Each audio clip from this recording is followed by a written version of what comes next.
පූජ්‍යපාද කන්දේකම දීපවංශාලංකාර ස්වාමින් වහන්සේ විසින් රචනා කරන ලද උදුම්බරගිරි සංඝපරපුර සහ පාලි සාහිත්‍ය සේවාව නම් නවතම ග්‍රන්ථය ඉකුත්දා ජනගත කෙරුණා.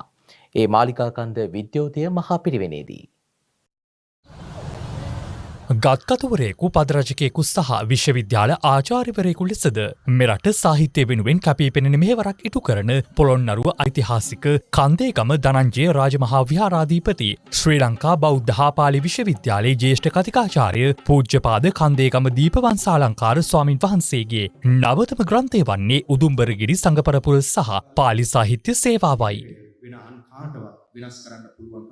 මෙරට කීර්තිමත් සංඝපරපුරක් ලෙස සම්භාවනාවට පත් උදුම්බරගිරි සංඝපරපුරට අයත් යතිවරයාණන් වහන්සේලා සිදු කළ ආගමික හා සමාජීය මෙහෙවර මෙම ග්‍රන්ථය තුළින් ඇගයීමට ලක් කෙරෙනවා. පිටු 218කින් සමන්විත ග්‍රන්ථ රත්නයක් කංචුකේ ගත්තාම ඊටාම චාම් එහෙත් මාතෘකාවට අතිශයින්ම ගැළපෙන පින්තූර හිමිවරුන් පස් නමකගේ විචිත්‍රවත් උපශාන්ත පින්තූරයකුත් සහිතව මේ කංචුකේ සරසල තියෙන පිටකව.